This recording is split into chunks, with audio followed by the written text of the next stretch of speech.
Hello students. तो human body के बारे में पढ़ते हुए अब हम ऑर्गन सिस्टम्स की चर्चा करेंगे। Alright, now all the organs in an organ system work in a coordinated manner to perform a particular function. तो एक ऑर्गन सिस्टम के अंदर जितने भी ऑर्गन्स होते हैं, जितने भी अंग होते हैं, वो एक कोऑर्डिनेटेड मैनर में जो है एक किसी पर्टिकुलर फंक्शन को पूरा करते हैं। कोऑर्डिनेटेड मैनर मतलब कि अब जैसे कि मान लीजिए आप फूड ही खाते हैं अगर, तो पहले आप माउथ में उसको च्यू करिएगा, चबाइएगा, तभी ना उस फूड को आप नीचे पुश डाउन करिएगा, वो फूड पाइप से होकर आपके स्टोमक में पहुंचेगा। अब स्टोमक उसको बढ़िया से पीसेगा और पीसने के बाद फिर वो फूड कहाँ जाएगा? स्मॉल इंटेस्टाइन में। तो ये सब जो है ऑटोमेटिक हो जाता है, राइट। आपस में बढ़िया से कोऑर्डिनेटेड होता है ये सब कुछ। तो इस तरह से डिफरेंट ऑर्गन्स जो हैं वो ऑर्गन सिस्टम में मिलकर एक कोऑर्डिनेटेड मैनर में काम करते हैं। The different organ systems in the human body in turn work as a team and are able to carry out various activities. तो जो डिफरेंट ऑर्गन सिस्टम्स हैं मानव शरीर में, ये जो है एक टीम की तरह काम करते हैं और डिफरेंट एक्टिविटीज को पूरा करते हैं। So, well, let's learn about the important organ systems. And first, we are starting with skeletal system. This is our skeletal system.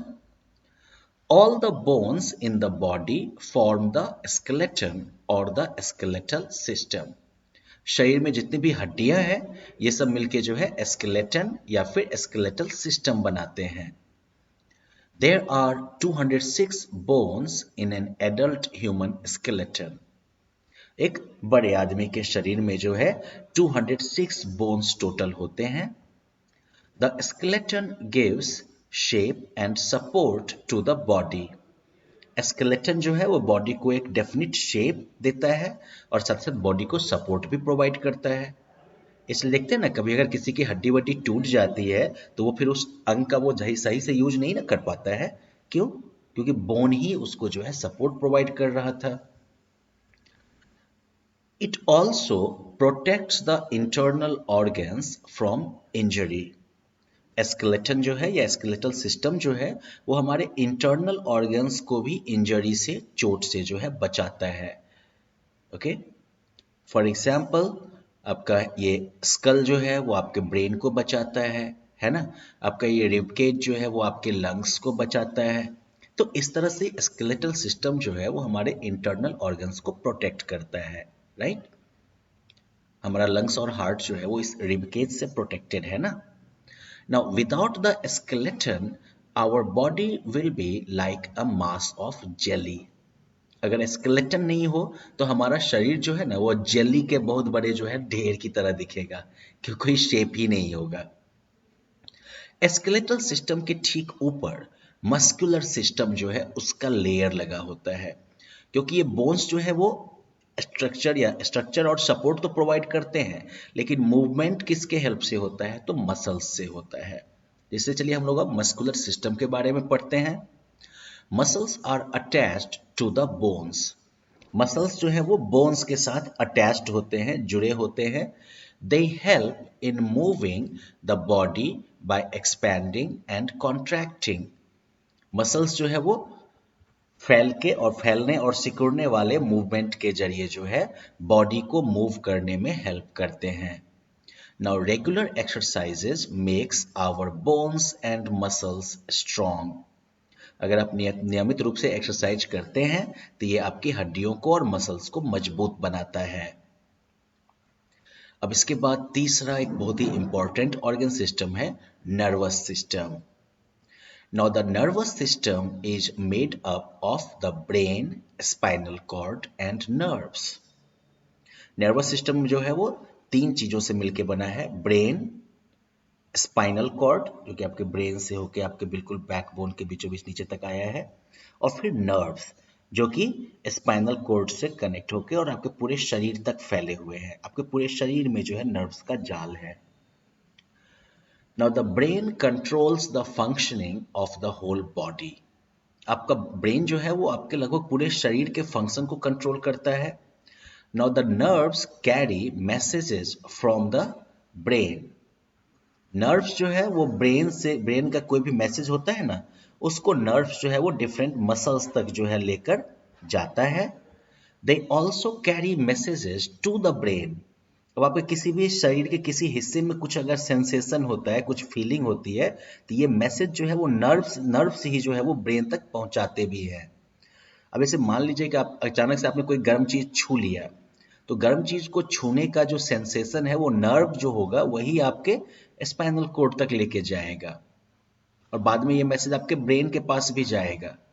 तो चलिए पहले आप क्या करिएगा, हाथ को हटा लीजिएगा, और अगली बार जो है आपका दिमाग पहले से समझा देगा कि अगर कहीं आग जलता हुआ देखो तो उसे छूना नहीं है, right? Now, all our actions, such as walking, talking, crying, laughing, reading, and writing, are controlled by the brain. तो हमारे जितने भी एक्शंस हैं, जैसे कि चलना, बात करना, रोना, हंसना, पढ़ना, लिखना, ये सब कौन कंट्रोल करता है? हमारा ब्रेन कंट्रोल करता है। और कैसे कंट्रोल करता है? तो नर्वस सिस्टम के थ्रू कंट्रोल करता है। Now next is respiratory system. Now, the respiratory system helps us breathe. Respiratory system का क्या काम हुआ? तो ये जो है हम सांस लेने में हमारी मदद करता है। Now we breathe in air through our nose. हम जो है अपने नाक के रास्ते सांस लेते हैं ना, हवा अंदर लेते हैं। Now from the nose, air reaches the lungs through the windpipe. अब नाक से हवा जो है वो विंड पाइप होते हुए, ये विंड पाइप है, इससे होते हुए आपके दोनों लंग्स तक पहुंचती है, राइट? और फिर जो है इन लंग्स से, विंड पाइप से होते हुए ही हवा जो है बाहर भी जाती है, right? So that constitutes our respiratory system. Now, after the body has used the oxygen in the air, it produces energy and gives out carbon dioxide as waste. जब हम सांस अंदर लेते हैं तो उस हवा में ऑक्सीजन की मात्रा जो है वो ज़्यादा रहती है। वो ऑक्सीजन जो है वो हमारे ब्लड के साथ हमारे सभी सेल्स तक पहुंचता है, और वहाँ पर इसका यूज होता है एनर्जी प्रोड्यूस करने में। और इस एनर्जी प्रोड्यूस करने के प्रोसेस में बॉडी जो है वो कार्बन डाइऑक्साइड रिलीज करता है वेस्ट के रूप में, कचरे के रूप में।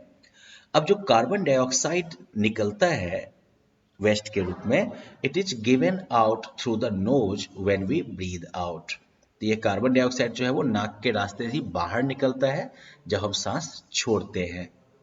यहाँ पर एक एक्टिविटी आपको दी गई है, you can actually like perform this activity to understand how our lungs work. यहाँ पर ये नीचे वाला हिस्सा जो है वो बेसिकली डायफ्राम का काम करेगा। तो चलिए हम लोगों ने जो है कुछ ऑर्गन सिस्टम्स के काम को समझ लिया, right? Particularly skeletal system, muscular system, और साथ ही साथ जो है रेस्पिरेटरी सिस्टम, इन तीनों के फंक्शंस को हमने जाना। अगले लेसन में हम लोग डाइजेस्टिव सिस्टम के बारे में बात करेंगे। तो मिलते हैं अगले लेसन में, बाय बाय।